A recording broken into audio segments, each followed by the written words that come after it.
2025년이 이제 끝나고 2026년이 되었습니다. 새해를 시작하면서요. 어떻습니까? 뭔가 기대하는 건 사실 있잖아요. 첫 주 예배를 오셨는데 그냥 아무 생각 없이 오신 겁니까? 어제랑 똑같겠지, 지난주랑 똑같겠지 이런 마음입니까? 아니면 그래도 새해가 됐으니 2026년이 되었으니 오늘 첫 예배는 어떨까? 뭐 이런 마음으로 오셨습니까? 제가 여러분들의 마음을 다 알 수는 없어요. 근데 적어도 올해도 망했다. 뭐 이런 마음으로 오시진 않을 거고 또 올해는 망했다 이런 마음으로 한 해를 시작하시지도 않았을 거예요. 또 그런 거 있잖아요. 올해도 작년처럼 힘들겠지. 뭐 올해는 더 힘들 거야. 뭐 이런 생각으로 시작하지는 않을 거예요. 물론 어, 올해가 작년보다 더 힘들 수 있을 겁니다. 그래도 마음은 어떻게 해요? 생각은 어떻게 해요? 그래도 뭔가 좀 나아지는 거 있겠지. 그런 기대를 가질 수 있습니다. 우리의 삶은 여전히 힘들잖아요. 여전히 팍팍합니다. 올해도 작년과 별 다를 게 없을 수 있습니다. 근데 적어도 기대하고 소망하고 그렇게 시작을 합니다. 그 기대와 소망처럼 모든 일들이 잘 진행되고 성공되면 얼마나 좋겠습니까, 사실. 근데 안 그렇잖아요. 역시나 하나님은 신실한 분이라 이렇게 형통하게 하겠다. 뭐 그렇게 감사할 겁니다. 그렇지만 안 그럴 때도 있습니다. 근데 우리 삶 가운데 뭔가 좀 잘 될 때도 있잖아요. 그럴 때 어떻습니까? 제수 이럽니까? 하나님 감사합니다. 뭐 이렇게 이야기할 겁니다. 오늘 우리가 지금 사도행전을 계속해서 살펴보고 있습니다. 지난번에 정 목사님 통해서 마가다락방에 임했던 그 성령의 일하심 그리고 부흥에 대해서 보았어요. 근데 어떻습니까?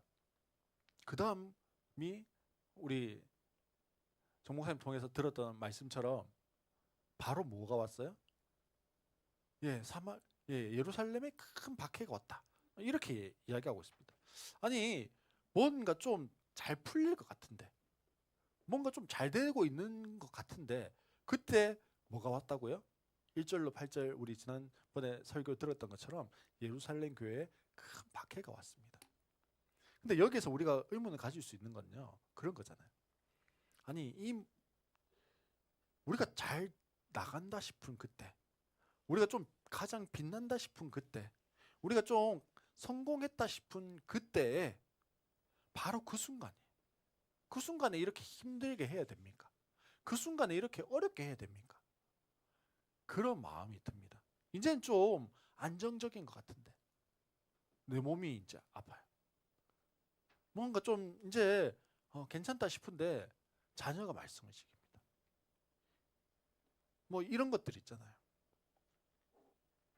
초대교회를 생각해도 그래요. 오순절 마가다락방에 성령이 임했어요. 한번 설교할 때마다 믿는 사람들이 막 일어났습니다. 이적과 기적이 행해졌어요.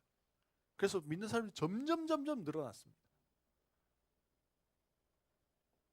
근데 무엇이 일어나요? 스데반의 순교가 일어납니다. 그 뒤로 박해가 계속해서 일어나서 예루살렘 더 이상 살 수가 없는 겁니다. 그러나 우리가 확실히 믿고 신뢰해야 할 것이 있어요. 그 일들 속에서 하나님의 의도가 있다라는 겁니다. 하나님의 계획이 계속해서 진행되어 간다라는 거예요. 분명 하나님의 의도와는 우리의 의도와는 다르지만 그럼에도 불구하고 하나님의 의도는 하나님의 계획은 여전히 무엇 중이라고요? 진행되어 가고 있는 중이라고요. 근데 어떻습니까? 내가 원하는 건 뭐예요? 안 아프고 자녀 잘 되고 사업 잘 되고 직장 생활 잘하고 건강하고 뭐 성공하고 돈 많이 벌고 이게 우리가 원하는 거예요. 우리가 원하는 거에 혹시 나는 큰 병이 걸려가지고 이런 사람 있습니까? 저도 없어요. 안 그래요. 어, 가게가 쫄딱 망해가지고 이런 사람 있습니까? 우리의 생각 안에, 우리의 계획 안에 없어요. 자녀가 저 계속 비행하는 거 좋아하는 이런 걸 꿈꾸는 부모가 있을까요? 없어요. 근데 우리의 인생에 그게 있습니까 없습니까? 있어요. 그럼 어떨까요? 나의 계획, 그것과 하나님의 의도가 어떨 때가 있어요? 부딪힐 때가 있습니다. 나의 의도는 그게 아닌데, 나의 계획은 그게 아닌데, 하나님의 의도와 하나님의 계획은 그거일 때가 있는 거예요. 그걸 통해서 알게 하시려고 하는 것이 있는데, 나의 계획과는 어떻게 해요? 부딪히는 거예요. 어긋나는 지점이 있습니다. 그 어긋나는 지점에서 우리가 하는 건 뭐예요, 보통? 불평하죠. 저도 그랬던 것 같아요. 또 뭐합니까? 원망합니다. 또 어떻게 해요? 분노하죠. 그리고 뭐라고 이야기해요? 하나님, 저 상처받았어요. 그러면서 뭐라고 이야기합니까? 하나님 싫어요. 하나님 밉습니다. 뭐 이렇게 이야기합니다. 혹은 나의 계획을 포기하는 것이 아니라 하나님의 계획을 포기하세요라고 어깃장을 놓을 때도 있습니다. 그러면요, 오늘 본문에 나오는 것처럼 이 순교와 박해를 통해서 하나님이 계획하고 하나님이 의도하신 건 뭘까요? 뭘 의도하셔서 순교하게 하시고 박해를 주셔서 예루살렘을 떠나게 할까요? 우리가 사도행전 살펴보고 있는데요. 사도행전 1장 8절에 보면 예수님께서 명령을 하셨어요. 승천하시기 전에. 어떤 명령을 하셨냐면, 야, 너희는 온 유대와 사마리아와 땅 끝까지 뭐를 하라고요? 증인이 되라. 근데 지금 사도들과 초대교회 성도들은 어디에 있을까요? 예루살렘에만 있어요. 왜요? 거기에서 충분히 뭐 하고 있으니까요? 은혜 받고 성령 충만하고 잘 살아가고 있으니까요. 굳이 그 너머로 갈 이유가, 갈 필요가 없어요. 지금도 충분히 뭐 한 거예요? 날마다 성령의 은혜가 있어서 너무 좋으니까 굳이 뭐 할 필요가 없는 거예요? 그 너머로 가려고 생각할 필요가 없는 겁니다. 그런데 만약에요, 큰 박해가 없었으면 이 사도행전 1장 8절이 멈추지 않고 계속 되어졌을까요? 되어졌을 수도 있어요. 근데 어떻을까요? 시간이 아주 오래 걸렸을 수 있겠죠. 근데 하나님께서 큰 박해로 인해서 그리스도인들이 예루살렘을 떠나게 만드셨습니다. 그래서 각처로 흩어졌습니다. 그 흩어진 그리스도인들이 어떻게 하냐면 자기들이 간 곳에서 뭐 하기 시작해요? 전도하기 시작합니다. 그 흩어진 사람 가운데 빌립이라고 하는 사람이 있었어요. 빌립은 사도들이 7명을 뽑아서 구제의 일을 맡기려고 했던 사람입니다. 우리가 이 7명의 사람을 통칭해서 뭐라고 부르냐면 집사 이렇게 부릅니다. 근데 사실 그 본문에서는 집사란 말은 없어요. 사실 뒤에 빌립을 뭐라고 소개하냐면 사도행전 21장에서는 뭐라고 소개하죠? 예, 전도자 빌립 이렇게 소개합니다. 아무튼 빌립이 있었습니다. 빌립이 사마리아에 가서 전도하는 거예요. 사마리아 성에서 전도를 했습니다. 이 사마리아는요, 지금으로 치면 어떤 거냐면 우리나라에 까만 머리에 까만 피부인데 한국말을 쓰는 사람들이 있습니다. 이런 사람들을 뭐라고 그러죠? 예, 보통은 뭐 다문화 가정 뭐 이렇게 부르잖아요. 옛날에 좀 비하해서 할 때는 예, 호녀라 뭐 이렇게 불렀어요. 그냥 다문화 가정이에요.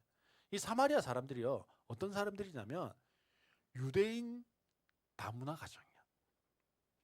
근데 이 유대인 다문화 가정인데 우리도 다문화 가정은 조금 이렇게 지금은 좀 덜합니다만 이렇게 보는 경향인들이 있었잖아요. 유대인들은 더 심했어요. 이렇게 보는 정도가 아니라 저 밑으로 봤습니다. 예. 그래서 그냥 그 동네로도 안 갔어요. 사실은 이 사마리아는요, 어디냐면 통일 이스라엘의 수도였어요.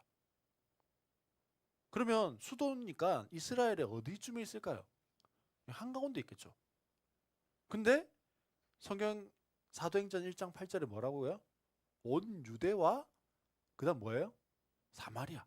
마치 뭐 같이 지금 취급합니까? 이스라엘 나라가 아니라 그 밖에 있는 어디처럼. 근데 사실 위치적으로는 어디예요? 제일 중앙에 있는 곳이었습니다. 그 사마리아에 복음이 전해졌다는 이야기를 들었어요. 아니, 사마리아 사람들은 복음을 받을 사람들이 아닌데 거기에 복음이 전해졌다는 거예요. 여기에 이 예루살렘에 있던 사도들과 교인들이 충격을 받았습니다. 그래서 야, 진짜 그 사람들이 예수 믿는지 확인해 봐야 되겠다. 이 사마리아는요, 민족이 섞여 있잖아요. 그게 다문화가 되어졌습니다. 민족이 섞여 있다 보니까 다문화만 되어졌을 뿐 아니라 무엇이 또 있었냐면, 예, 혼합 종교가 혼합되어져 있었습니다. 그냥 민족만이 섞여 있는, 혼합되어져 있는 것이 아니라 종교도 섞여져 있었어요. 그래서 이 사람들이 진짜 예수님을 믿고 고백하는 건지 알 수가 없다. 복음을 받아들인 건지 알 수가 없다라고 생각했어요. 그래서 진짜 이 사람들이 예수 믿은 건지 특별조사위원회를 꾸리자.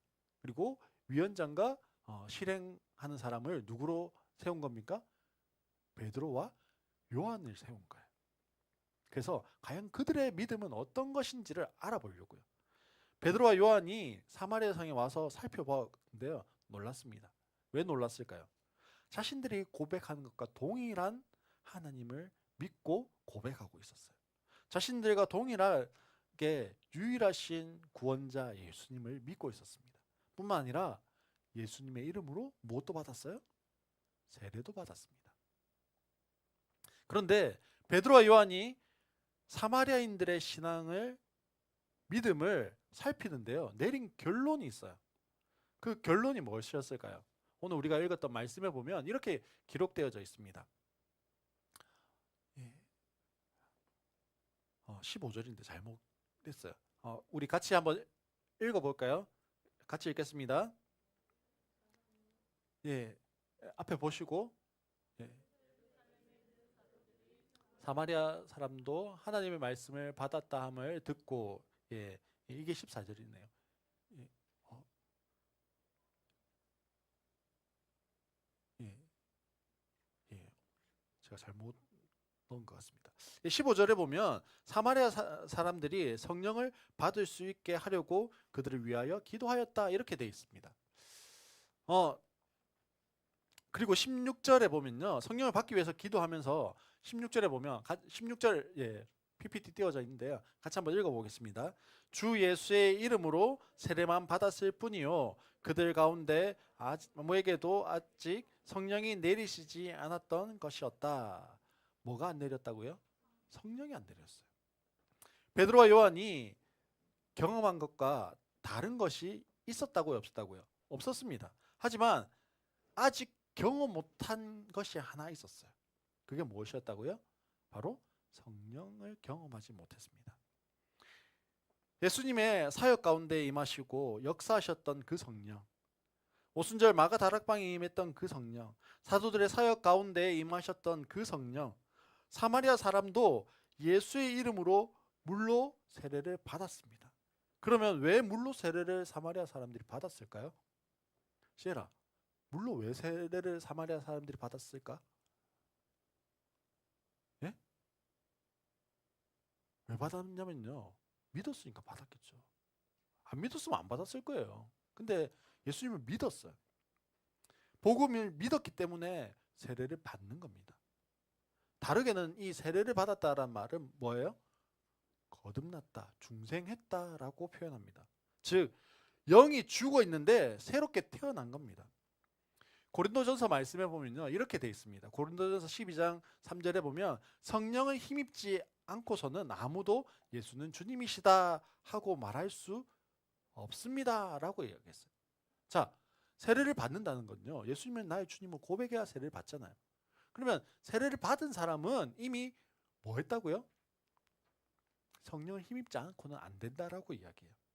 그리고 요한복음 3장에 보면요, 니고데모가 예수님께 질문을 해요. 어떻게 하면 천국에 갈 수 있습니까? 예수님께 물었어요. 그때 예수님 뭐라고 이야기했냐면, 거듭나지 않으면, 즉 중생하지 않으면 뭐 할 수 없다고요? 천국에 갈 수 없다 대답했습니다. 다시 니고데모가 질문했어요. 그러면 어떻게 거듭날 수 있습니까? 라고 물었어요. 그때 예수님 뭐라고 대답하셨을까요? 물과 성령으로 나지 않으면 하나님의 나라에 들어갈 수 없다, 이렇게 이야기합니다. 물과 성령이라고 했는데요, 물은 하나님의 말씀이에요. 거듭나기 위해서는요, 하나님의 말씀이 있어야 되는 거예요. 그 말씀은요, 성령으로 깨우쳐 주시는 거예요. 마치 성령이 바람이 임의로 부는 것처럼 성령이 우리에게 부셔서 어떻게 해요? 하나님의 말씀이 깨우쳐지도록, 그래서 거듭날 수 있도록 만들어 주시는 겁니다. 그러니 예수님 믿고 거듭난 사람은 분명히 성령님이 그 안에 있는 사람이에요. 마태복음 16장 16절에 보면 베드로가 이렇게 고백하잖아요. 선생님은 살아계신 하나님의 아들 그리스도이십니다. 자, 베드로가 신앙을 고백했어요. 그럼 베드로는요, 이때 거듭났을까요, 안 났을까요? 아직 거듭나기 전일까요? 아마 거듭난 다음일 겁니다. 또 사도행전 19장에 보면요, 에베소에 있는 12제자를 만납니다. 당시 제자들은요, 직분이 없었으니까 예수 믿으면 다 제자라고 불렀어요. 분명 믿는다는 것은요, 무엇입니까? 믿는데 이 사람들하고 이야기를 해보니까 뭔가 좀 부족해요. 뭔가 좀 부족해서 바울이 뭐라고 이야기하냐면 이렇게 이야기합니다. 여러분은 믿을 때 성령을 받았습니까? 라고 이 에베소에서 만난 제자들에게 물었어요. 그랬더니 그들이 이야기합니다. 우리는 성령이 있다는 말을 들어보지도 못하였습니다 라고 대답합니다. 하지만 세례 요한이 내 뒤에 오시는 분을 믿어야 한다라고 해서 그 제자가 됐던 사람들이 지금 사도행전 19장에 나오는 지금 바울하고 이야기하고 있는 사람들이에요. 그래서 바울이 이렇게 이야기합니다. 19장 6절로 7절에 보면 바울이 그들에게 손을 얹으니 성령이 그들에게 내리셨다. 그래서 그들은 방언으로 말하고 예언을 했는데 모두 12사람쯤 되었다라고 이야기합니다. 바울이 안수했을 때 방언도 하고 예언도 했다라고 성경이 이야기합니다. 우리가 예수를 나의 구주로 믿습니다 라고 이 고백을 하기 위해서는요, 먼저 예수님을 믿겠다고 하는 그 사랑 가운데 성령님이요, 먼저 내주하셔야 돼요. 내주하셔야 예수가 나의 구원자이심이 내 마음에, 내 입술에 믿어지는 거예요. 그 말은요, 진실하게 예수님을 나의 구원자로 고백하는 모든 사람에게 이미 무엇이 임했다고요? 성령이 임했어요.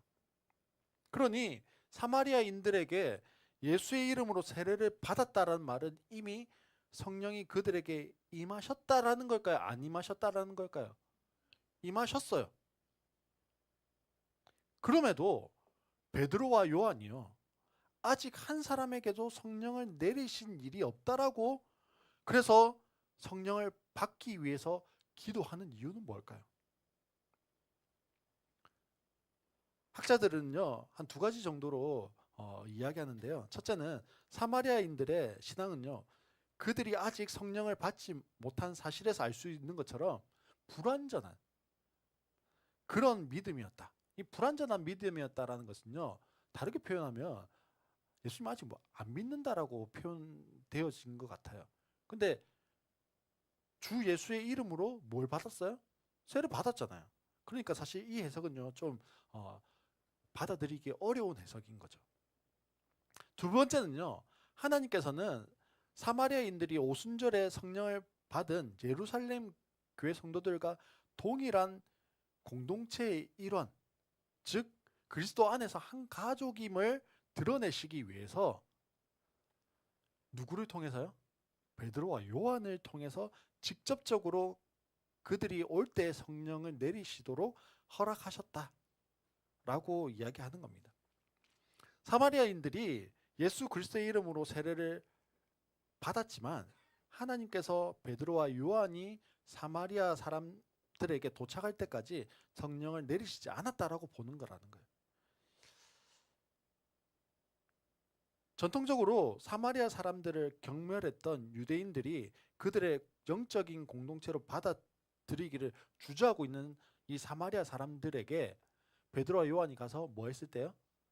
예, 성령이 임하도록 기도했을 때 성령이 그들에게도 동일한 성령이 내리셨을 때 공동체의 일원으로 연합된 공동체의 한 사람으로 받아들일 수 있는 그런 하나님의 의도였다라고 이야기하는 거예요. 이제 베드로와 요한이 성령을 받도록 기도합니다. 그리고 동일한 성령이 사마리아 사람들에게 임합니다. 분명 사마리아 사람들에게 성령을 내리시지 않는 것은 하나님의 특별한 의도에 따른 거예요. 근데 이 신학자들이 첫 번째 이유든지 두 번째 이유든지 분명한 것이 하나가 있어요. 뭐 이렇게 설명하든 저렇게 설명하든 그것과 상관없이 분명한 것이 하나가 있는데 그들은 예수를 믿어 세례를 받을 때 성령이 임했고 우리 안에 내주하시지만 그것만이 아니라 성령을 또 다르게 받았다라는 거예요.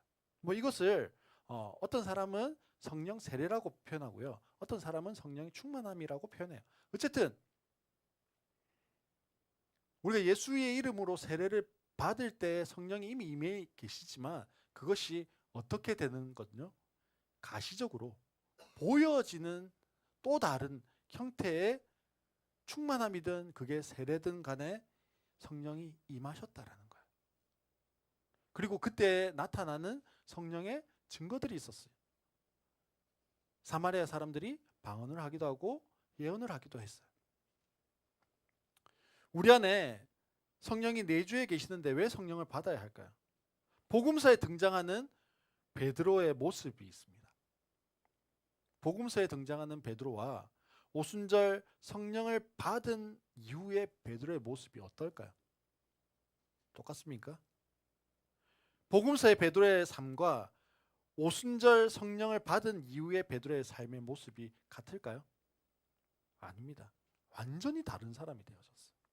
그러면 복음서의 베드로와 사도행전의 베드로의 사이에 무슨 일이 일어난 거예요? 그건요, 바로 성령을 받은 거예요. 베드로에게 성령이 임했습니다. 우리가 기억해야 할 것은요, 오늘 우리에게도 예수님의 사역 가운데 임하시고 역사하셨던 그 성령, 오순절 마가다락방에 임했던 그 성령, 사도들의 사역 가운데 임했던 그 성령이 지금 우리에게 동일하게 임하시는 성령이라는 겁니다. 2000년 전에만 일하셨고 지금은 성경 속에서만 메아리치는 분이 아니라는 거예요. 지금요, 여기에 오늘 나의 일상 속에 임하시고 일하시는 분이십니다.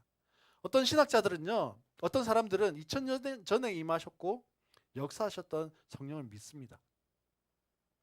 성령의 강력한 역사하심과 능력을 믿어요. 귀신이 떠나가고 병이 낫고 죽은 사람도 살리는 것을 믿습니다. 하지만 지금 우리의 삶에서는 그때와 같은 성령의 역사는 없고, 아니 우리의 삶과 동떨어져 있는 전혀 상관없는 분처럼 여기는 사람들이 있습니다. 이런 신앙은요, 반쪽짜리 신앙이에요. 온전한 신앙이 아닙니다. 마치 예수를 십자가에 못 박아 죽이던 이 종교 지도자들과 같습니다. 초대교회 사도들과 성도들을 핍박하던 종교 지도자들과 같은 거예요.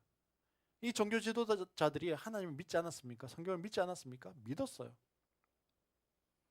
예수를 믿지 못했을 뿐이죠. 성령의 일하심을 믿지 못했을 뿐입니다. 우리에게 말씀이 있어요. 우리는 오직 말씀을 믿습니다. 우리 교단이 자랑하는 것이 있습니다. 우리 교단은 말씀 하나를 위해서 생명까지 내던졌던 믿음의 선배들이 있었습니다. 하지만 우리가 정말 말씀이 있고 오직 말씀을 믿는다면 더욱 2000년 전에 일하신 성령의 일하심을 믿고 오늘 나의 삶에도 그것이 동일하게 역사하실 것을 믿으면서요, 그것을 누리는 삶을 살아가야 하는 거예요. 지금도 동일한 성령이십니다. 말씀이 있다고 하면서 말씀의 전부를 취하는 것이 아니라 내가 취하고 싶은 것, 내가 믿고 싶은 것만 나의 생각과 이성과 나의 신학적인 배경에서 수용할 수 없는 것은 아무리 성경이 그렇다 해도 받아들이지 못하는 것이 아니라요, 성경이 그렇다고 말하는 것에 대해서 아멘이라고 반응하고 성경이 말씀하시는 것을 믿음으로 취하는 겁니다. 성경이 가라고 하는 곳까지 가는 거예요. 성경이 하라고 하는 것까지 하는 겁니다. 그것이 참 어렵습니다. 이렇게 순종하기 위해서는요, 성경을 알아야 돼요. 무엇보다 그렇게 알아야 합니다. 바르게 알아야 돼요. 감사하게도 저희 교단은요, 오직 성경을 외치는 교단입니다. 누구보다 성경의 바른 해석을 중요하게 생각하는 교단이에요. 거기에 소속된 교회예요. 그 바른 성경 말씀 위에 성령의 일하심을 세워가야 하는 겁니다. 사랑하는 성도 여러분, 2000년 전 그 성령이 오늘도 동일하게 역사하시고 일하십니다. 그 성령의 일하심을 믿고 붙잡아야 하는 거예요. 우리의 삶 속에 여전히 역사하시고 일하실 성령을 믿어야 합니다. 베드로와 요한을 보았습니다. 자신들에게 역사하신 동일한 성령이 지금 사마리아인에게도 일하심을요, 베드로와 요한이 본 것처럼 오늘 나의 삶 속에, 오늘 우리 가정 가운데, 오늘 나의 삶의 여정 가운데 그 동일한 성령님은요, 여전히 일하십니다. 우리 안에 하나님과의 친밀함이 생기려고 하면요, 우리가 세상을 이기려고 하면요, 우리가 담대해지려고 하면요, 우리가 제 본성을 이기려고 하면, 우리가 나의 의지를 꺾고 하나님의 뜻에 순종하려고 하면요, 성령의 충만함을 받아야 돼요. 우리 가운데 성령을 받고 성령의 충만함을 받으시기 바랍니다. 그러면 성령을 언제 받게 될까요? 언제 성령을 받죠? 오늘 우리가 성경 말씀에 보면요, 한 몇 가지 정도로 성령이 임하시는 것들이 나타납니다. 첫 번째는 오늘 말씀처럼 사도들이 뭐 했을 때요? 안수했을 때 성령이 임합니다. 성령을 받는 것이요, 그냥 말만 한 것이 아닙니다. 어떤 형태로든지 가시적으로 보여지는 거예요. 그래서 시몬이라는 사람은요, 그것을 보고 뭐 하려고 합니까? 돈 주고 그거 사려고 하잖아요. 나에게도 성령을 저렇게 내릴 수 있는 그 능력을 주십시오. 받고 싶어 합니다. 두 번째는요, 모여서 함께 기도할 때 받게 되어집니다. 사도행전 4장 31절에 보면요, 이미 사도행전 1장 2장에서 성령이 오순절 마가 다락방에서 임하잖아요. 근데 4장에 보면, 4장 31절에 보면 기도를 마치니 그들이 모여 있던 곳이 흔들리고 그들은 모두 성령으로 충만해서 하나님 말씀을 담대히 말하게 되었다라고 이야기합니다. 뭐 할 때요? 성도들이 모여서 함께 기도할 때 무엇이 임했습니까? 성령이 임했습니다. 세 번째는 말씀을 들을 때 성령을 받게 되어집니다. 고넬료의 가정에 하나님 말씀을 베드로가 전합니다. 그때 어떻게 되어져요?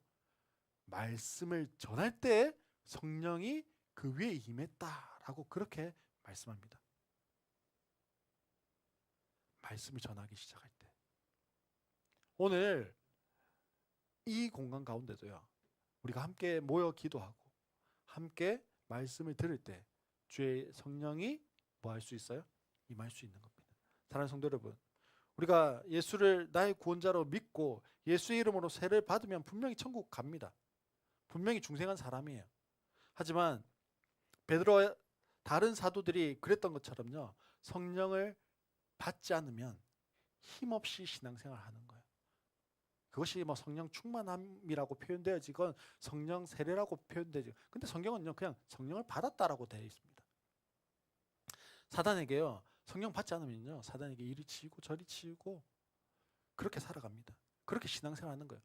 한참 터지다가 잠깐 주시는 은혜 받았다가 또 한참 터지다가 잠깐 주시는 은혜 받다가 인생이 끝나는 거예요. 예수 믿는 것이고 신앙생활 하는 것인데 복음서에 베드로가 아닌요. 사도행전의 베드로처럼 신앙생활 하지 않겠습니까? 베드로와 요한이 받은 성령, 사마리아 사람들이 받은 성령, 고넬료가 받은 성령과 동일한 성령이 지금 이곳에 임할 수 있습니다. 아니요, 지금 임해 계시겠죠. 그것을 소망하고 기도하는 모든 성도님들 되시기를 바랍니다. 예수를 믿지만 우리 가운데 그 신앙적인 삶의 무기력함이 있는 이유가 뭘까요? 사도들이 사마리아 성도들을 위해서요 성령 받기를 기도했던 것처럼 오늘 나에게 성령의 강력한 임재가 있기를 기도할 때요 성령이 우리 가운데 임하시게 되어지는 겁니다. 그리고 우리가 무엇을 받습니까? 성령을 받게 되어집니다.